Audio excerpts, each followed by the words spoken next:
Magandang hapon mga bata!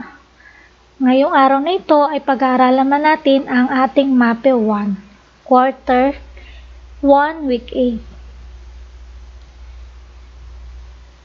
Okay? So sa ika-8 linggo ng ating pag-aaral sa MAPE para sa unang markahan, ang iba't ibang tudlaan na naisagawa na ay nagpapakita ng pagkatuto sa pagkahubog ng kakayahan at kaalaman sa musika, sining, edukasyon, sa pagpampalakasan, pangkalusugan. Ang mga gawaing ngayong linggong ito ay tututok sa ostinato pattern, hugis, pagbalanse at ang wastong nutrisyon. So narito ang ating unang gawain sa musika. Gawain 1, basahin at unawain ang sinasabi. Hanapin sa loob ng panaknong ang bawat sagot at bilugan nito. Number 1, ang ostinato o rhythmic pattern ay maaring dalawahan, tatluhan, o apatan. So bibilugan nyo lang kung alin ang tamang sagot sa dalawa, rhythmic o ostinato. Pangalawa, ang ostinato ay pag-uulit ng blank, musika, pansayaw na parirala. Ang ostinato ay pag-uulit ng musikal, pansayaw na parirala. Ano ang inuulit ng ostinato?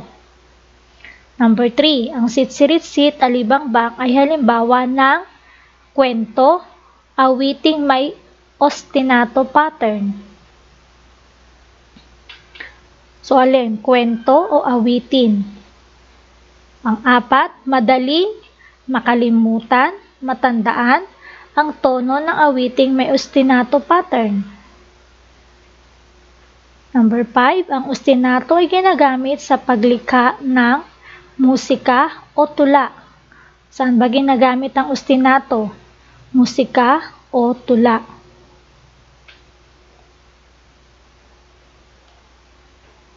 Okay. Para sa gawain 2, hinihikayat kita na magpakita ng nilikha mong ostinato na kagaya ng natutunan mo sa araling ito. Gumamit ka ng tapik, palakpak o padyak sa tulong ng iyong magulang o nakatatandang kapatid. I-video mo ang iyong sarili na ginagawa ang nilikha mong ostinato. Ipadala sa guro ang inyong video. So dito, sundan lang ang halimbawang ito. So papalitan nyo lang to. Ito palakpak. So may palakpak, may tapik at may pagpadyak. Okay? So ram, sam, sam, ram, sam, sam, ram, sam. So palakpak, palakpak, palakpak, tahimik, palakpak, palakpak, palakpak, tahimik, palakpak, palakpak. So itong may palakpak, yan yung may tunog. Pag nakita nyo ito, sabihin may pahinga. So parang ram, sam, sam, ram, sam, sam, ram, sam. And then papalitan nyo yung palakpak ng tapik at padyak. Ram, sam, sam, ram, sam, sam, ram, sam. Then yung pagpadyak, ram, sam, sam, ram, sam, sam, ram, sam.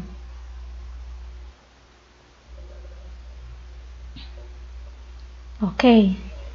So, i-video nyo at i-upload sa ating Facebook group. Okay. Para sa gawain sa sining, narito, noong nakaraang aralin natin ay tungkol sa mga hugis ng mga dahon na makikita sa ating paligid. Ngayon naman ay ganun pa rin. Dito pa rin tayo sa iba't ibang dahon na may mga hugis. Isulat sa loob ng kahon kung anong hugis ang makikita sa mga larawan ng dahon. So, i-drawing nyo ngayon sa loob ng kahon ang hugis na inyong nakikita. So, katulad nito, anong hugis ang inyong nakikita? I-drawing ninyo dito sa loob ng kahon.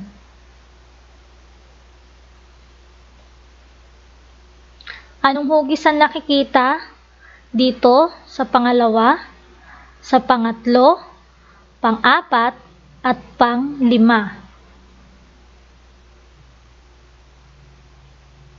So, So, wag na nating sundan yung nandito na drawing kasi yung iba ay hindi naman tugma dun sa larawan. So, kayo na ang mag-drawing kung anong hugis ang nakikita nyo dyan sa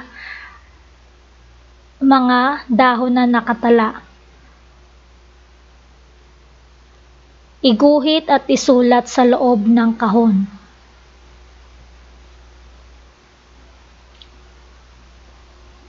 Okay, para sa gawain 3, gawain 2, yan, gumawa na isang simpleng album ng mga tuyong dahon. So dito, mangunguha kayo ng iba't ibang klase ng dahon. Dapat iba-iba. Okay? So ano yung mga gagamitin nyo dyan sa album ng mga tuyong dahon?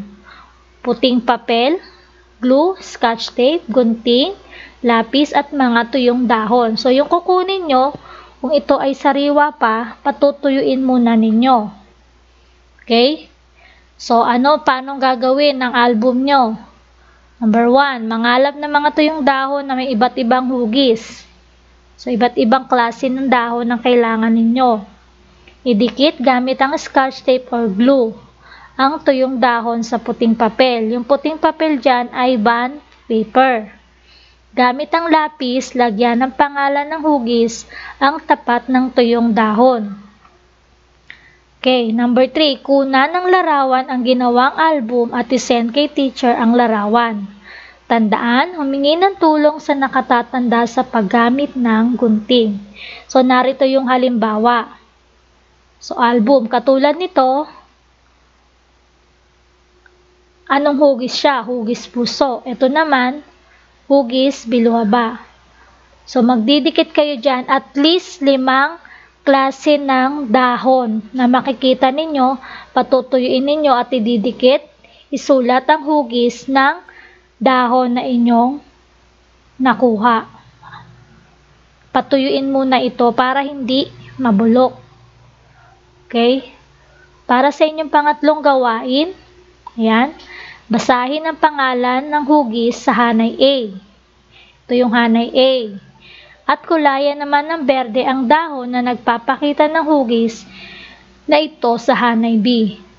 So, dito sa hanay A, ito yung pangalan ng hugis. Sa hanay B, ito yung mga uri ng dahon na may hugis dito sa letrang A. Halimbawa, parihaba. Alin sa mga sumusunod ang may hugis parihaba? Biluhaba, bilog, tatsulok, at ang hugis puso. So, kukulayan nyo ng berde ang tamang sagot.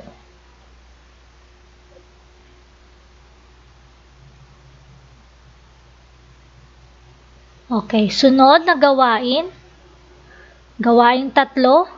Alin sa mga ito ang hugis? Lagyan ng check. Lagyan ito ng check. So, tingnan nyo mabuti ang mga nasa larawan. Alin dyan ang buo ang hugis? So, lalagyan nyo lang ng check.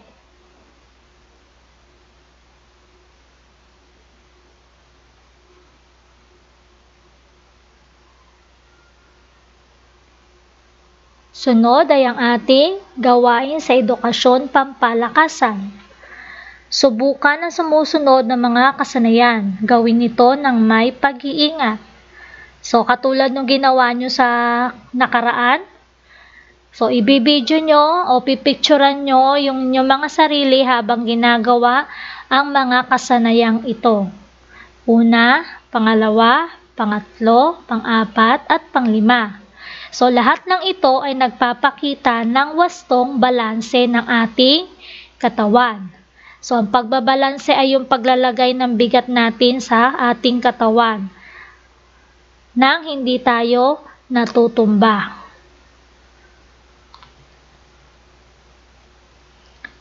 So, yan. Ang gagawin ninyo yan, papipicturan nyo or ibibidyo nyo at isesend uli sa ating FB group. So, para may mailagay kayo sa album nyo, pwede nyong picturean and then i-print ninyo at idikit nyo sa bond paper.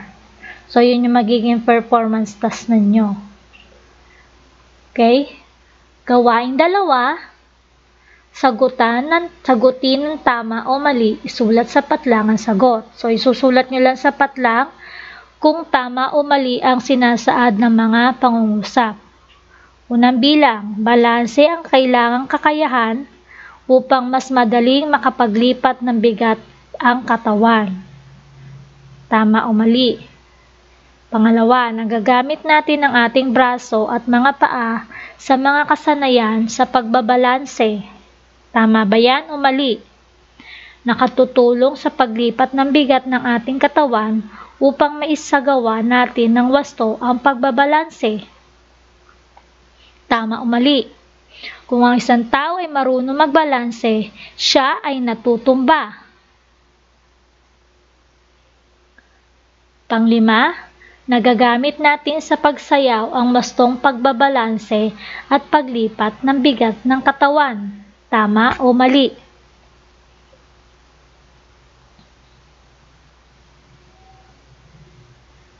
Okay? Para naman sa gawain sa pangkalusugan, gawain 1, kunin mo ang iyong lapis at sagutan ng mga sumusunod. Siya si Enteng. Siya ay batang katulad mo. Maaari mo ba siyang tulungang mapanatiling malakas at malusog ang kanyang pangangatawan? Bilugan ang mga pagkain dapat kainin ni Enteng. So narito yung mga pagkain na kailangan niyang kainin upang siya ay lumaking malakas at malusog. Ano-ano ang mga yan? So bilugan ang mga sumusunod na masustansyang pagkain para kay Enteng. So una ay candy, saging, okay, ano to? Cheese dog, gatas, soda o soft drinks, tinapay, burger, itlog, kalabasa. So, alin dyan yung mga masustansyang pagkain na kailangan ni Enteng?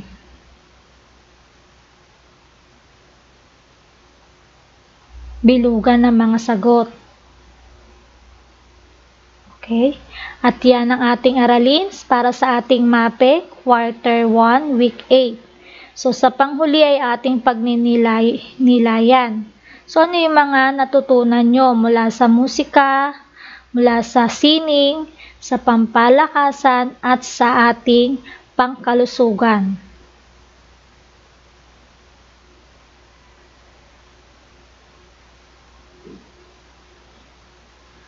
At yan yung ating mga activity na gagawin para sa linggong ito.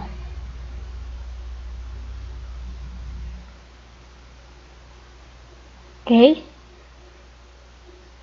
Naway nasundan ninyo ang ating mga gawain at kung ano ang ating dapat gawin at ipasa para sa ating mga performance task activity para sa MAPE.